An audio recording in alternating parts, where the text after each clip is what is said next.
All right, this lesson is going to cover Venn diagrams, and it's from section 5.1 in the textbook, and you'll notice that we're kind of bouncing around through chapter 4, and now we're into chapter 5.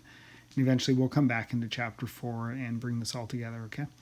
So Venn diagrams were created by a British priest and logician named John Venn. This was back in the good old days when the church employed people for lots of different things, not just for studying the Bible, but they were philosophers, they were mathematicians, they were musicians, there were all kinds of really cool and smart people in the church that were helping to further the understanding of this of God's world, which is pretty exciting. John Venn specifically used Venn diagrams to graphically represent relationships between possible results of an experiment or a survey. So first we're going to go through some quick terminology here, and then we'll apply this into some situations. So sample space or universal set is indicated with the letter S. A capital S is used to represent that. The sample space contains all of the possible outcomes of the experiment. A compound event consists of two or more simple events. So compound meaning two or more. The intersection of two sets is the elements which are common to both of the sets A and B. We write that as A intersect B. So that symbol right here is intersect. Okay? And it's only the overlap. So let's hop down here for a second. So we can have here an A, here a B, and this right here, this section right here is called A intersect B. Let me highlight it just to make more sense here. There we go. That's the intersection of A and B. Union of two sets. This is a set containing all of the elements in A as well as B. This is written with an A with this symbol here, which represents the union of A and B. So for that, we'd have here's A, here's B, and the union, we said, was a set containing all of the elements in A as well as B. So A union B would actually be all of A and B. Okay? Kind of like taking the best of both worlds there. Okay, now there's a formula for this. That's the number of people in A plus the number of people in B minus the number of people of A intersect B. And I'll give you a quick example in a moment here. Disjoint sets are two sets that have absolutely no elements in common. So a picture for that would be here's A and here is B. And you'll notice there is no overlap. The inverse set is the all elements that are not in A. And it's written as A with a bar over top of it. So we can think of A bar as being the sample space minus A. So here's A.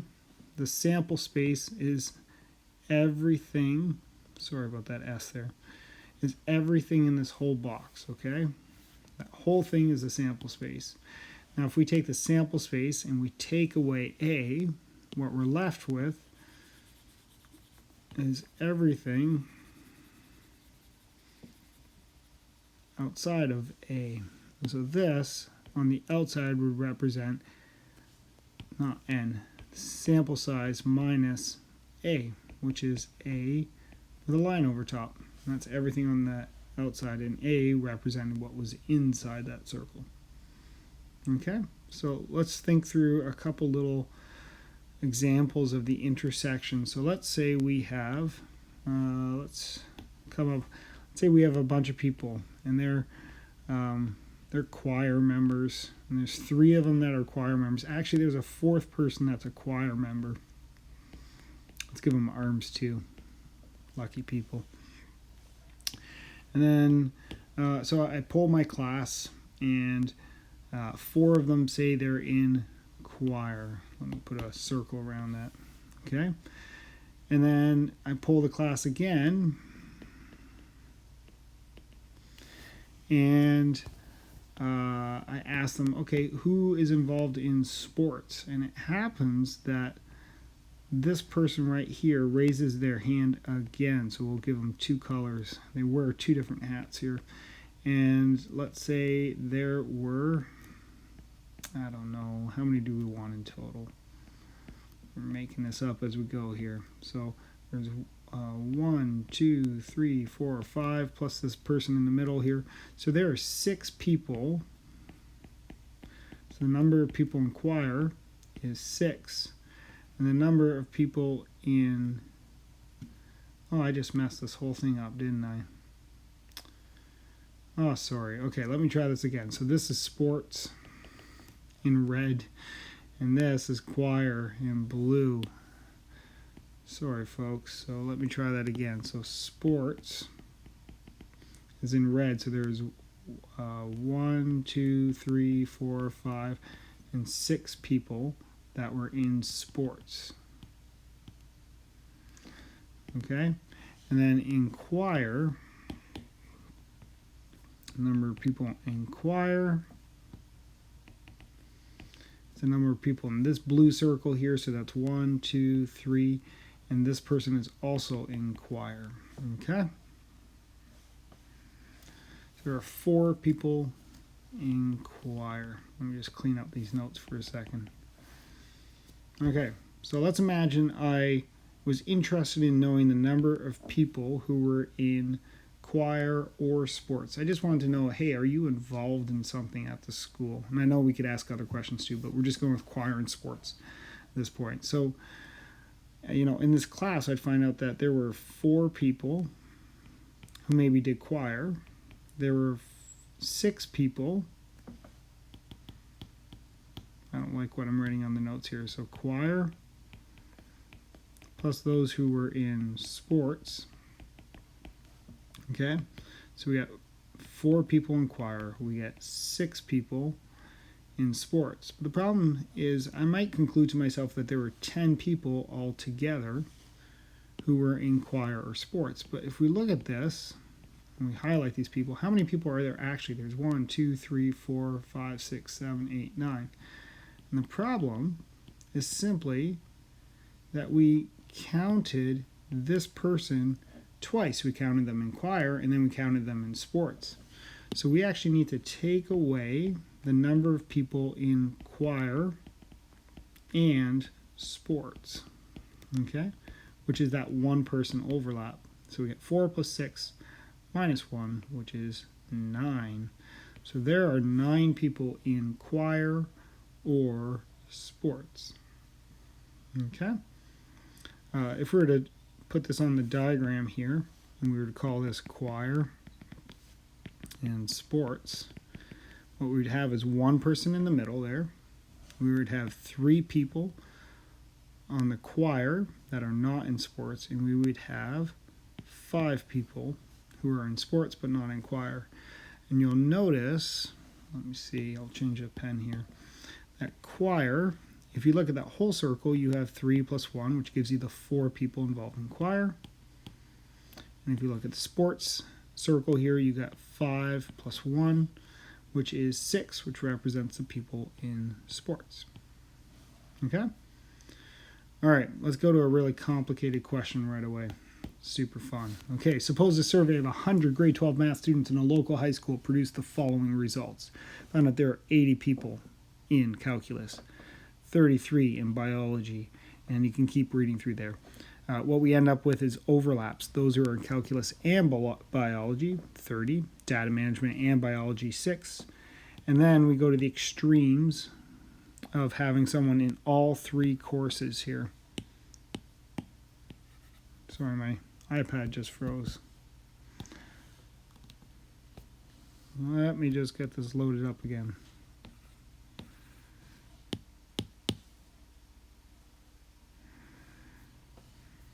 There we go. All 3 people, all 3 courses, and you have 5 people. Okay? So, here's going to be our trick. We're going to construct a Venn diagram to represent this, because notice that there's a lot of overlap. For convenience, we can label the sets as C for calculus, D for data management, the best one, and B for biology. The entire sample space, S, will consist of all the students in grade 12. We'll use the information in the chart to fill in each region of the Venn diagram. To avoid double counting, you should start entering information from the chart from the very middle of the diagram and then work your way out. Promise you, it's the best way to go here. So we're going to draw a circle here. This is going to be my data circle. Then I'm going to have a calculus circle, and then a biology circle. All right, so the first thing we're going to notice, there are 5 people in the very center there. They took all 3 of these courses, so there are 5. Next, we're going to take the overlaps here. You can kind of picture this as a trillium, so we're going to work on these 3 areas right there. So there are 50 people who took data management and calculus. So that is this region right here. Okay? So if we look at that region, there should be 50 people there. But we already counted 5 of them, the center. So that leaves us with 45 people. Again, notice that the sum there is 50, which is what we expected. Next, we have 6 people who took data management and biology, so that's this part of the trillium. So there are 6 people there, but we already counted 5 of them, which leaves us with 1 person in that spot. Calculus and biology, there are 30 people. So there are 30 people here. Again, we counted 5 of them, so we're going to leave us with 25. All right, pause and just look over that. If you're a little confused, just make sure you understand that. Okay, now we're going to work to the outer aspect. So we're going to work on those 3 spots. So you have 68 people in data management. So this circle should have 68 people in it. But we've already counted 45 of them, 5 of them, and 1 of them in that circle. Because remember, this is the data circle. We already included some of those spots. So we're going to take away 45 minus another 5 minus another, that's a mistake there, 1. So 68 minus 45 minus 5 minus 1, which is 17. Hoping my math is right there. Next, there are 33 in biology, so this circle should have 33. We already counted 25, 5, and 1. So we take away 25, take away 5, take away 1, and we're left with 2 people on that outside circle in biology. And lastly, we have 80 people in calculus. I like that this class likes taking math. So 80 people there. We already counted 45, 5, and 25. So we have 5 people left on that outside circle. All right, I'm going to erase some of this stuff to clean it up here. So we have this left now.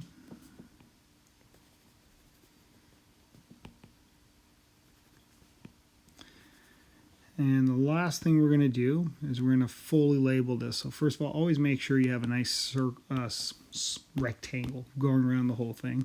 We're going to state the sample size. So the sample size is 100. And then the last thing is we're going to figure out what's going on with these 100 people and if there's anybody who didn't take a course. So what we need to do is add up all of these numbers, every single one here, and see what we're left with, okay? So I'm going to do some quick math in my head here.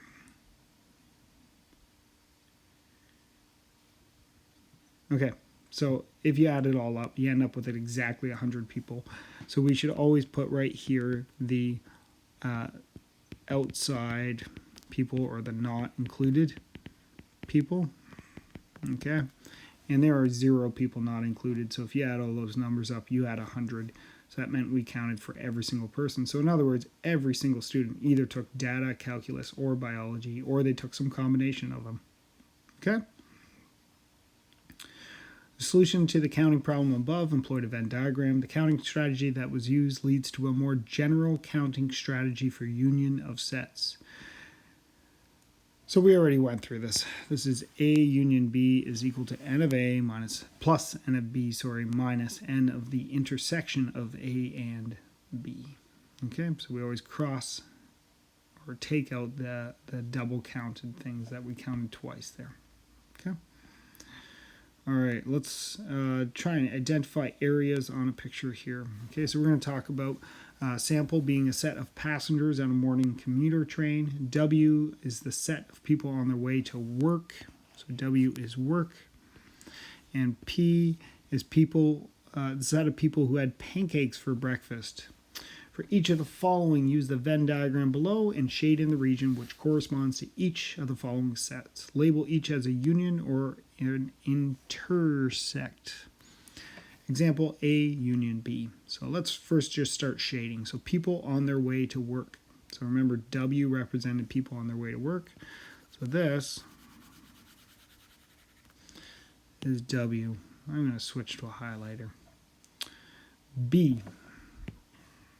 Okay, so B, people who had pancakes for breakfast. So the circle for P is right here. So we shade in this whole thing. We got people who had pancakes. That's B. For C, people on their way to work who had pancakes for breakfast. Okay, people on their way to work. So that's these people, right? Who had pancakes for breakfast. So we're looking for, they did both of these things. That's essentially what it's saying. So the overlap is this. These are people who are on their way to work and had pancakes for breakfast. What an exciting life they lead. D, people who had pancakes for breakfast who are not on their way to work. So they had pancakes, but what we're saying is they did not. Sorry, what was it again? D. People who had pancakes for breakfast who are not on their way to work. So we don't want these people right here because they're on their way to work. So we are left with this region right here.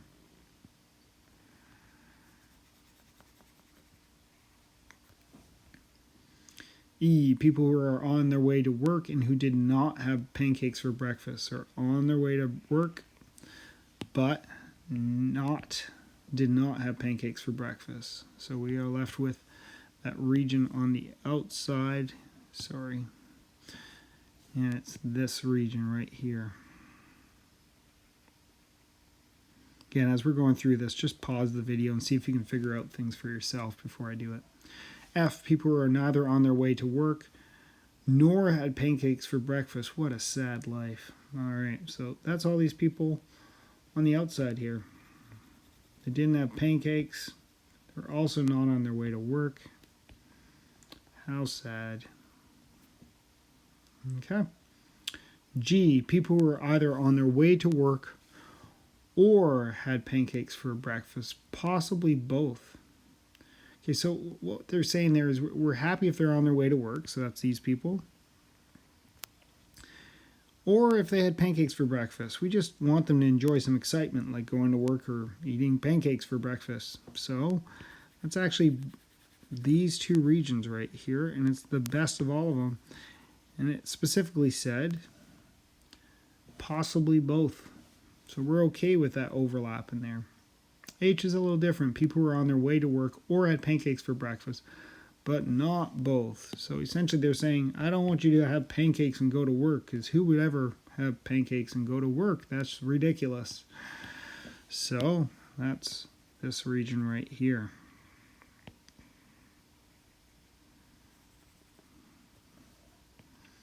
And this region right here. Okay. All right, let's go back up here. It says now label each as a union or intersect as, like, for example, A union B. Okay. This is where things get a little dicey. So the first one, people on their way to work. So this is simply W. We're looking at people on their way to work. I'm going to call it N of W, so the number of people on their way to work. People who had pancakes for breakfast. Well, that's the number of people in P. C, people are on their way to work who had pancakes for breakfast.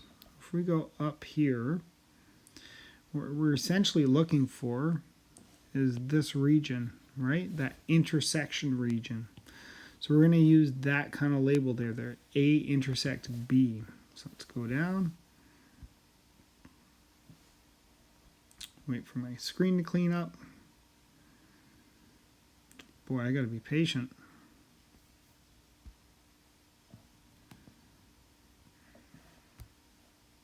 There we go. So these are the number of people going on their way to work.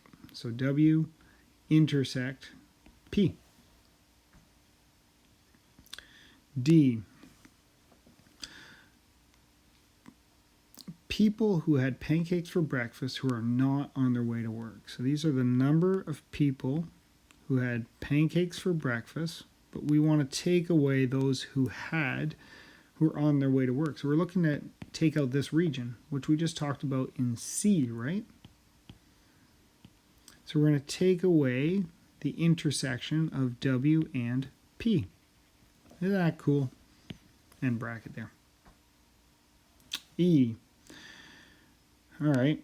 Isn't this just like D? It's kind of the same thing. Try it out for a second and then hit play again to watch how I get the answer.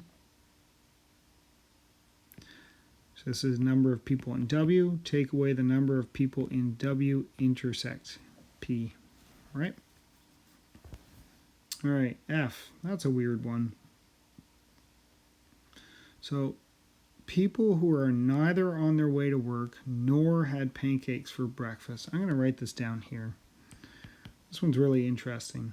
We could do this in a couple ways. One is we could do the sample size minus, and what we want to do is get rid of W or P, like anything that was be in W or P. And so if you remember from earlier again, that's this picture right here, the union, where you're taking either of those would be part of the region. So we're going to take away, it does not like me scrolling apparently, but does like me doing that.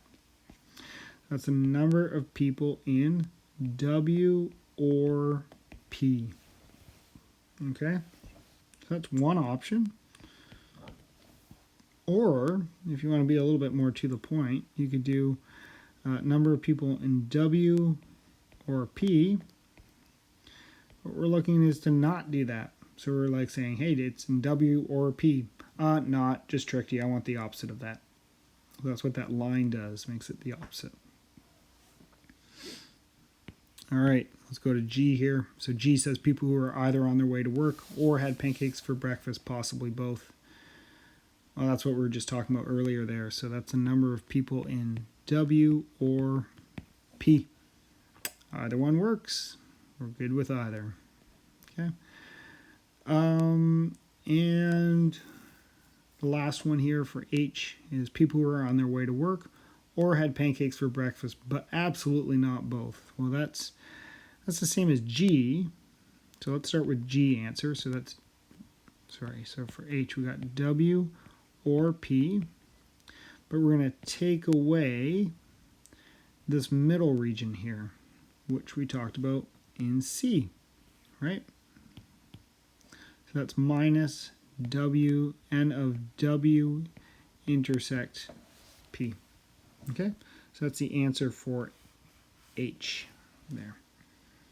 Okay, as a last little note, I do want to talk about the idea of the and versus the or. And so we're going to focus in on this person right here.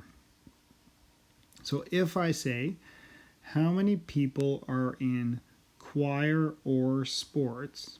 The question is, does this person wave their hand and say, yeah, I'm in choir or sports?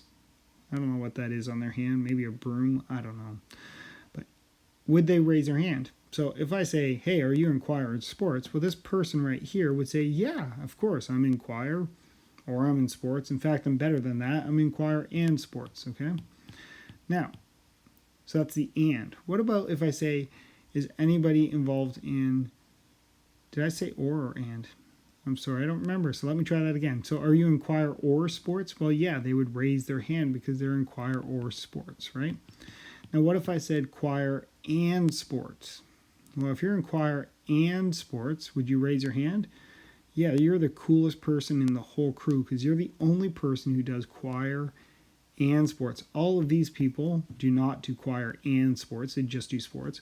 All of these people only do choir but not sports. But this person in the middle there represents someone who does choir and sports. Let's go back to that or word. If I say, who is involved in choir or sports? Well, these people right here would say, sure, I'm in choir or sports. I'm in choir, so I'm in one of them. This person would say, yeah, I'm in choir or sports. In fact, I'm cooler. I'm in all of them, or both of them. Whoops. And right here, these sports people, if I said, are you in choir or sports? They would say, for sure, I'm in sports. So yeah, I'm in choir or sports at the school. Okay, so or kind of means taking the best of both worlds, where versus and means you have to be involved in both of them. Okay? So you're going to do some work based on this. This is section 5.1 from the textbook, and it's Venn diagrams. And make sure you're orderly and you take your time. See you later.